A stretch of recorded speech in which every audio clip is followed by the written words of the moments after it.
We're going to keep going here with our video series on classical Asia. These videos are going to be looking at the classical era in China. This includes both the Qin and the Han dynasties.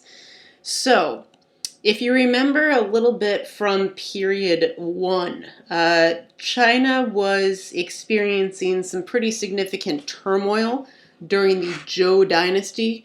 There were warring families throughout the Zhou who were vying for power. Eventually, the dynasty broke up into two parts, the eastern and western Zhou, and it was then when we started to see a shift in Chinese philosophy.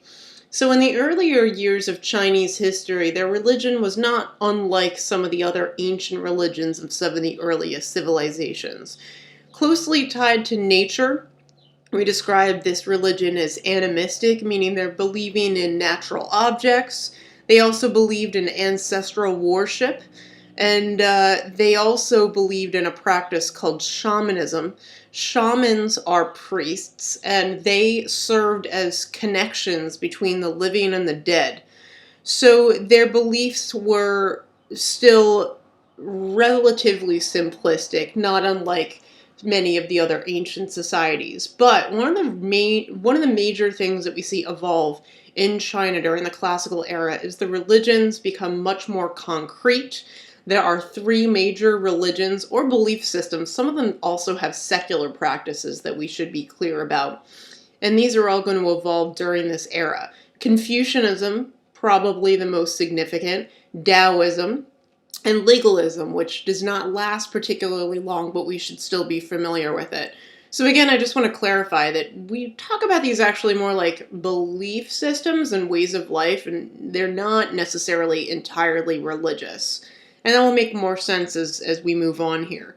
But if we want to connect it back to India, which is what those previous videos were looking at, remember that this is something that characterizes both of these empires. They both are experiencing the development of new belief systems, like in India we're seeing Buddhism and Jainism. And also remember, we looked at Western societies in the classical era, like ancient Rome is starting to experience the birth of Christianity. So one of the major characteristics of the classical era is evolution of religion. So let's talk about Confucianism first, arguably the most significant of all these new belief systems in China. Confucius was born in 551 BCE, so that was still in the middle of the Zhou dynasty, which we also call the Warring States period.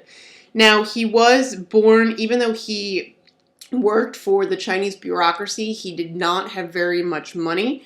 And the Chinese bureaucracy was quite corrupt during the Zhou dynasty. Most people got their jobs not because of their qualifications, but because of people that they knew.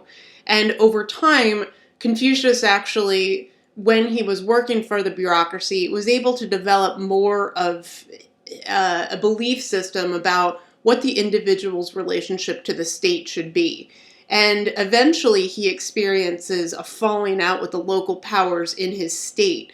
And after he leaves the bureaucracy, he starts to travel around China and he starts to speak about these new beliefs, which we're going to clarify in just a moment. And as he speaks about these beliefs, he develops a considerable following. And after his death, his students put together all of his writings in these texts called the Analects. So again, this isn't necessarily entirely religious, but just so that we know, you should know that the texts that summarize Confucianism are called the Analects. So what did Confucius believe in? So first off, it's really important to know that his beliefs were really appealing because of the tumultuous times that he lived in.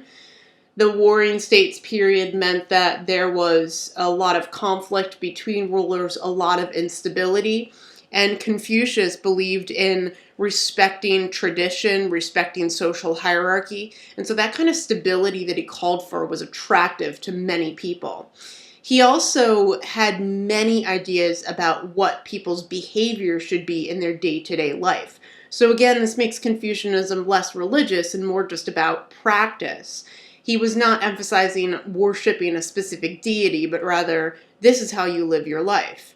And his general recommendation for how to live one's life could be summarized in what was called the Golden Rule. The Golden Rule is something we probably also hear about in other religions, even if we don't call it the Golden Rule. The simple idea that you should do unto others as others would do unto you. Now, this is something that's also pretty common in religions like Judaism and Christianity, but they have their roots in Confucianism. So Confucius essentially believed that humanity and virtue were important ways to treat people properly.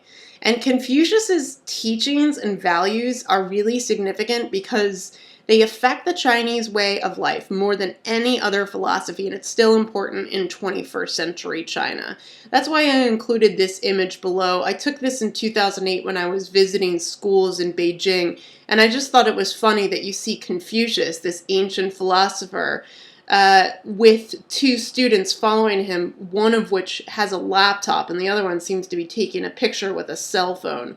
And so again, this shows us that Confucius, while long dead, still shapes many of the Chinese belief systems, family structures, and so on. So let's talk about Confucius's beliefs in the family. He believed that family was most important. So it was more important than your job, more important than how much money you had, more important than all the accomplishments you made in your life. The typical family was essentially a nuclear family. It was the mother, the father, the sons, and the sons' wives, and any unmarried daughters. Now, there's an implication behind this. If we're saying that only unmarried daughters belong to this typical family, this means that any daughter who gets married then becomes a part of her husband's family. So we already see there that patriarchy is also an important theme in Confucianism. And with that said, the father was the clear head of the household. The father was supposed to have the most respect and authority out of everyone in the family. And as he grew older, he gained even more respect and authority. So the most significant elder was always the oldest, or most significant person in the family was always the oldest man in the house.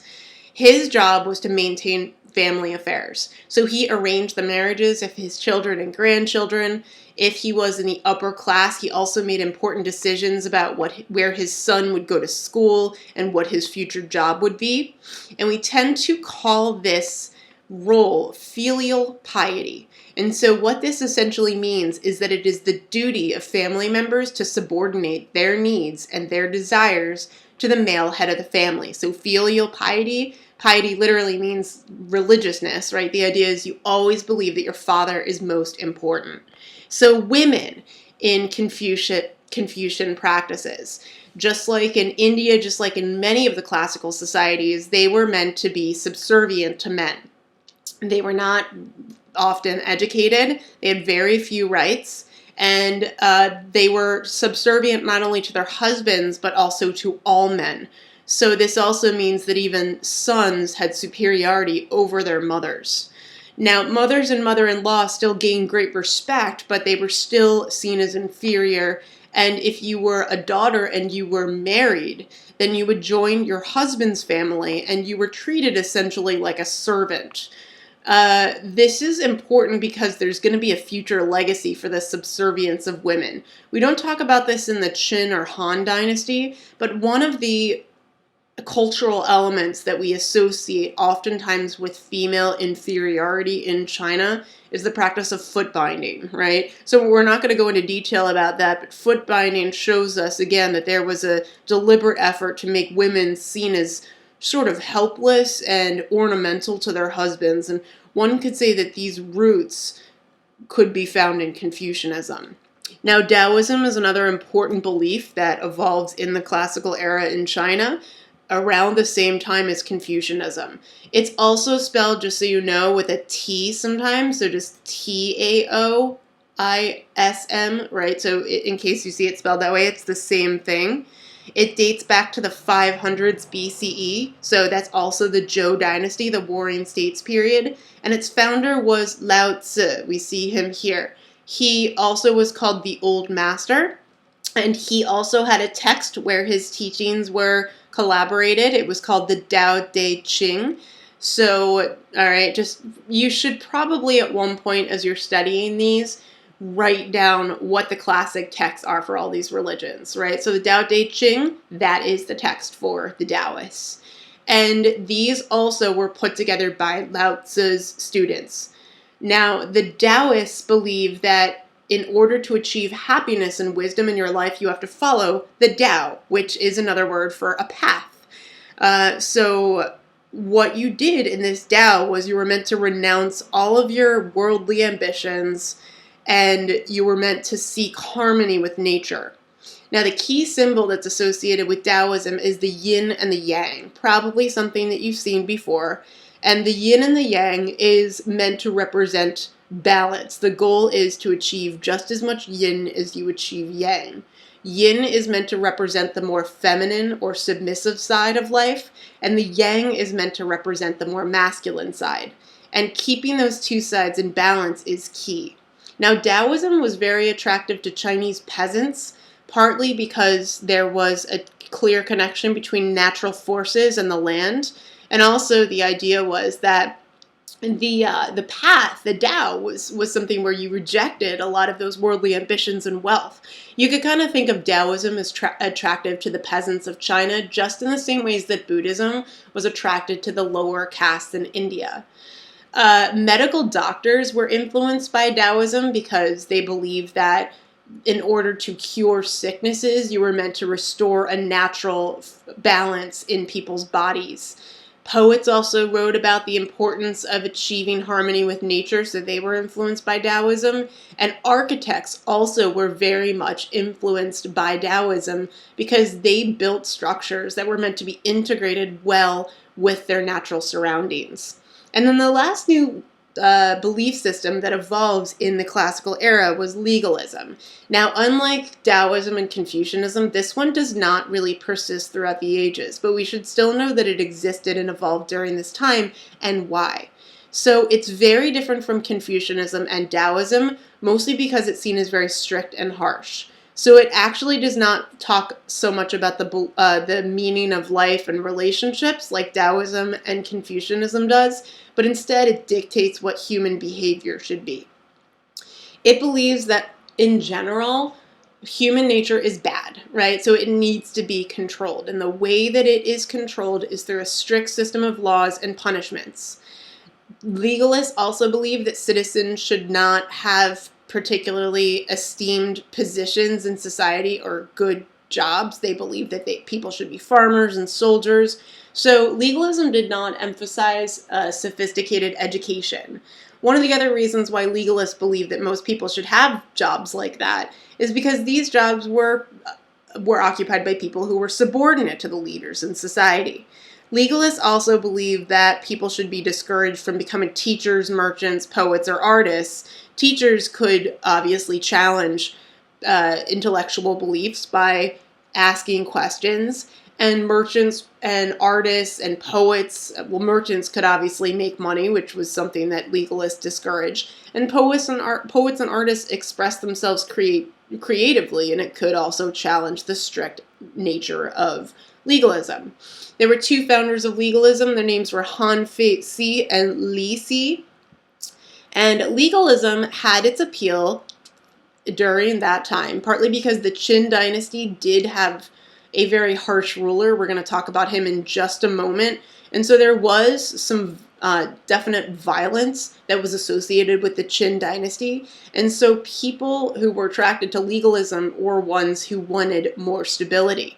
Now, legalism is going to fade eventually because after the Qin dynasty ends, and the Qin dynasty is a very brief one, the Han dynasty brings much more stability to China. And so that sense of a harsh, restrictive lifestyle was less necessary because people had greater freedom and tended to be less likely to revolt during the Han dynasty. And also, again, like I was saying earlier, legalism does not have as long-lasting of an impact on China as Confucianism and Taoism do. Alright, so this is a short video, but I want to stop here, and we're going to have a new video on the Qin dynasty coming up in a moment, so stay tuned and thanks.